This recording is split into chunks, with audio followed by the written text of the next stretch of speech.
प्रवीण जी ने एक कहानी सुनाई जो कि एक कहानी के तौर पे बड़ी इंटरेस्टिंग लग रही थी। तो जब प्रवीण जी के साथ इंटरेक्शन हुआ और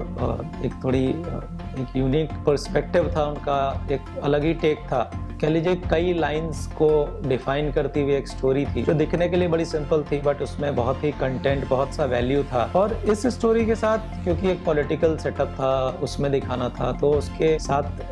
बहुत से एलिमेंट्स थे जो उसकी पूरी कहानी को शेड्स देते हैं। तो इस स्टोरी ने मुझे एक स्कोप दिया multi character based story develop करने।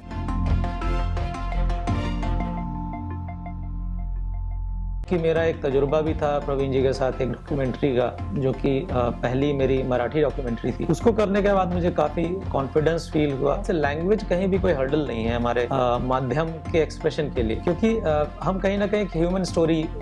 लोगों के बीच में लेके जाते हैं और कहानी का अपना एक ह्यूमन एंगल होता है, वो हमेशा यूनिवर्सल होता है। उसमें अगर कोई लैंग्वेज हो चाहे ना हो, वो इतना बड़ा रोल प्ले नहीं। स्टोरी अपने आप में किसी भी समुदाय या किसी भी लैंग्वेज या किसी भी रीजन में जो एग्जिस्ट करती है, उसकी अपनी एक यूनिवर्सल अपील होती है, अपना एक मैसेज होता है। हम लोग जब स्टोरी को लेके एस्टोनिया प्रोडक्शन हाउस के पास पहुंचे, प्रवीण जी के मित्र हैं प्रकाश जी, उन्होंने कनेक्ट किया हमको और उन्होंने अपने सर से मिलाया। तो शामराव जी से मुलाकात करके नो डाउट हम लोग एक ऐसे माहौल में मिल रहे थे जो कि आइडियली कभी मेरा तजुर्बा फिल्म के दरमियान ऐसा नहीं हुआ कि हम किसी हॉस्पिटल में जाके फिल्म के बारे में बात कर रहे हों,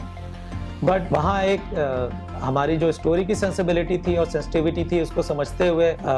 शामराव जी ने काफ़ी पॉजिटिव रिस्पांस दिया। और तब फिर हम लोग ने इसको थोड़ा जो भी प्रैक्टिकल साइड है, बजट साइड है, चीज़ों पे वर्कआउट करके एक ढांचा दे के उनके सामने पेश किया। और वो जब चीज़ें सामने आई और उनको लगा कि ये ठीक है और एक रीजनेबल हम लोग कॉस्ट में इसको सोच रहे हैं, और प्लस इसका जो सोशल मैसेज है कहीं ना कहीं वो उनको ज़्यादा अपील कर रहा था, और वही उनका मेजर कंसर्न था कि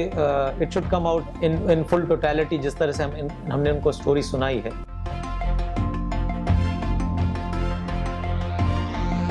फिलहाल क्योंकि बेसिक स्टोरी लाइन हमारी मराठी में थी और सेट भी महाराष्ट्र के रीजन में ही है, तो हमने इनिशियल डिसाइड किया कि to go for first version in Marathi, क्योंकि हमारे परफॉर्मर्स यहाँ के थे, हमारे स्टोरी का जो ओवरऑल डिपिक्शन था और जो हमारे की परफॉर्मर्स थे स्पेशली, वो मराठी सिनेमा से हैं और उनकी अपनी एक छवि है, एक एनर्जी है जो हमारे उस कैरेक्टर को बखूबी बयान कर सकती थी। क्योंकि जब हम लोगों ने डिसाइड किया कि लेट्स डू इट स्क्रीन पे ले जाएं, तो प्रवीण जी ने सजेस्ट किया कि हमें मिलिंद शिंदे जी के लिए सोचना चाहिए, क्योंकि जिस तरह का हम लोग किरदार देख रहे हैं उसमें बहुत सटीक बैठते हैं। तब तक मैं जानता नहीं था, मेरा कोई मुलाकात भी नहीं थी। फिर हम लोगों ने उनके बारे में थोड़ा सा जानकारी की और हम मुलाकात की, तो समझ में आया कि वो जो सेंसिटिविटी चाहिए, जो आउटलुक चाहिए, उसके लिए शायद मिलिंद जी के साथ काम करना बहुत ही अप्रोप्रिएट था। और शॉर्ट फिल्म में क्या होता है कि कहानी बहुत कम से समय में बयान करनी होती है, तो उसमें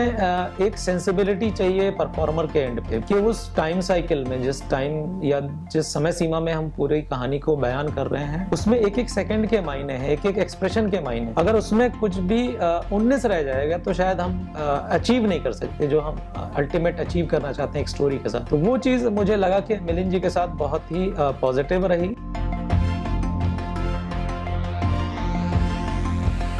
he himself being actor and director, जो एक दो डायमेंशन उनके अंदर के हैं, वो बहुत ही फ्रूटफुल रहे हमारे इस प्रोजेक्ट के लिए भी, क्योंकि वो अपने किरदार को बखूबी समझ रहे थे और उन्होंने बखूबी उसको पेश भी किया। बहुत से सीन है जो कि मेरे लिए यादगार हैं, क्योंकि उसमें कोई डायलॉग नहीं है, लेकिन जो एक्सप्रेशन का फ्लो है वो एक मजा हुआ कलाकार ही दे सकता है, क्योंकि हम एज ए डायरेक्टर केवल सिनेरियो बता सकते हैं, बट अल्टीमेटली जो एक्सप्रेशन एक ह्यूमन फॉर्म निकल के आना है, उसमें परफॉर्मर्स का भी एक इक्वल रोल प्ले रहता है।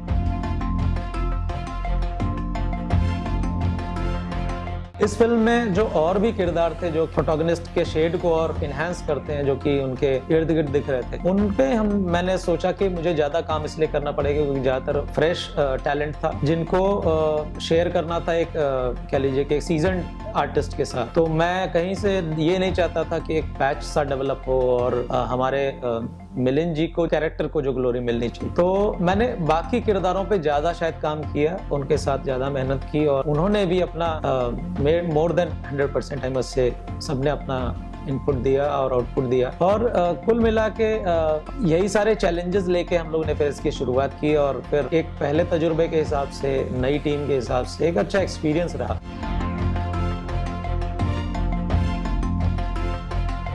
मेरे लिए सबसे बड़ा चैलेंज था टू सेटिस्फाई माई राइटर, क्योंकि उनका अपना एक ओरिजिनल थॉट जो लोगों के बीच में रखना चाहते हैं, जो लोगों के बीच में शेयर करना चाहते हैं, ये केवल प्रॉब्लम की बात नहीं करता, ये केवल सवाल नहीं उठाता है, ये एक सोल्यूशन भी देता है। देखा जाए आज के सिनेरियो में बहुत ही कंटेम्प्रेरी स्टोरी लाइन है, और कहीं ना कहीं इंडियन पॉलिटिकल सिस्टम या कह लीजिए वर्ल्ड ओवर पॉलिटिकल सिस्टम को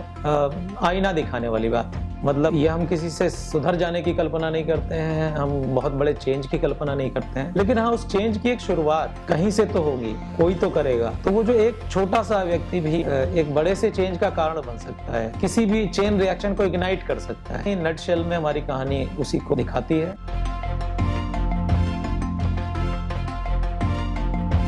रेनकोट मेरे परसेप्शन में एक सुरक्षा है, एक सेंस ऑफ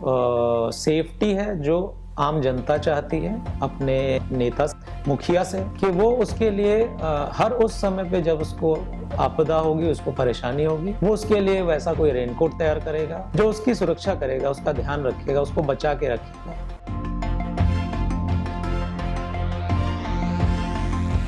फिल्म में बारिश का भी अपना एक किरदार है, क्योंकि बारिश के अपने अपने परसेप्शन है, अपने अपनी स्टोरी है, अपने अपनी समझ है। यहाँ पे कहीं ना कहीं एक परेशानी है, उस परेशानी में एक हल निकलता है, तो एक परेशानी के तौर पे है, और कहीं ना कहीं ये एक मूड है जो कि बहुत से सवालों को जन्म देता है, बहुत से इनर कन्फ्लिक्ट्स को जन्म देता है, अंदर की जो बहुत सी बिजलियां कड़क रही हैं उनको सामने लाता है। और बहुत से शेड्स हैं हमारे, किसी भी किरदार में बहुत सा पॉजिटिव शेड होता है, बहुत सा नेगेटिव शेड होता है, उसको बहुत खूबसूरती से सामने लाने में बहुत मदद की है इस बारिश ने।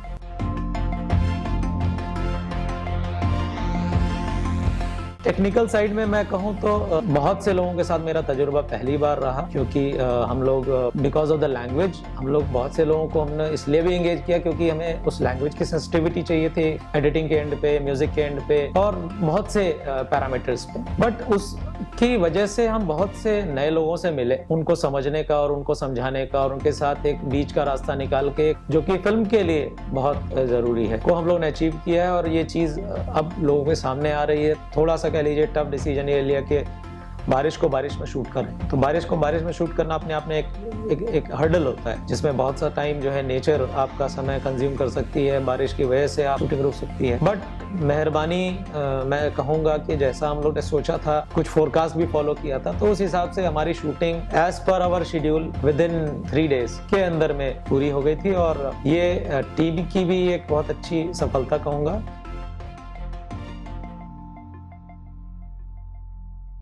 क्योंकि ये कलेक्टिव प्रोसेस है जिसमें कि बहुत से दिमाग एक स्टोरी को जागृत करने के लिए अपना अपना पार्टिसिपेशन देते हैं। बैकग्राउंड स्कोर है, एडिटिंग है, फॉली है, कैमरा वर्क है, ये वो चीजें हैं जो कि सीधे सीधे फिल्म में दिखाई देती हैं। बट बहुत से वो भी लोग हैं जो कि दे वर पार्ट ऑफ इट, बहुत ही छोटे छोटे लेवल पे भी होती है। वो लाइट मैन होता है, वो आपका स्पॉट बॉय होता है, वो आपके रेन कवर बनाने वाले लोग होते हैं जो आपको बारिश में काम करने लायक बनाते हैं माहौल, चाय बनाने वाला है। सो बहुत से लोग हैं जिन्होंने इसमें अपना अपना योगदान दिया, और अब हम लोगों की राय भी लेना चाहेंगे, उनके समीक्षा भी लेना चाहेंगे कि अब उनको कैसा लग रहा है। और एक अच्छा एक्सपीरियंस है जो कि मेरे ख्याल से आने वाले प्रोजेक्ट्स में हम लोग और बेटर भी कर सकते हैं, और बेहतर तरीके से लोगों के बीच में इस तरह की और भी चीजें लाने का हम लोग का प्रयास है।